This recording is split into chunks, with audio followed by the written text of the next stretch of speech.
மாணவி கீழே விழுந்தது கூட தெரியாம அவ்வளோ வேகமா போறார்.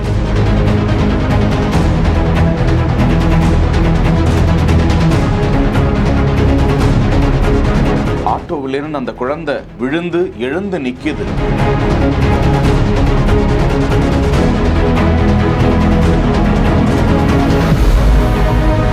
கேரள மாநிலத்தில் கொயிலாண்டி என்ற பகுதியில் தனியார் பள்ளியில் 1ஆம் வகுப்பு பயிலக்கூடிய மாணவி உட்பட பள்ளி சிறார்கள் அந்த ஆட்டோவில் ஏற்றப்பட்டு பள்ளி முடிந்து வீட்டில் விடுவதற்காக சென்று கொண்டிருக்கும் நிலையில் அந்த ஆட்டோவில் இருந்து ஒரு குழந்தை கீழே விழுந்து விடுகிறது. காயமடைந்த அந்த குழந்தை எழுந்து நின்று அழுது கொண்டிருக்கிறது. ஆனால் அந்த ஆட்டோ ஓட்டுநர் இதனை அறியாமல் வேகமாக சென்று கொண்டிருக்க அப்பகுதியை சேர்ந்தவர்கள் அந்த குழந்தையை மீட்டு மருத்துவமனைக்கு அனுப்பி வைத்திருக்கிறார்கள். இச்சம்பவம் குறித்த சிசிடிவி பதிவு வெளியாகி அதிர்ச்சியை ஏற்படுத்தி வருகிறது. செய்திகளை உடனுக்குடன் தெரிந்து கொள்ள பிஹைண்ட் வுட்ஸ் நியூஸ் வாட்ஸ்அப் சேனலுடன் இணைந்திருங்கள். செய்திகளை வழங்கியோர் GT ஹாலிடேஸ், மெட்வே ஹாஸ்பிட்டல், சாலையா காட்டன் தோதிஷன் ஷர்ட்ஸ்.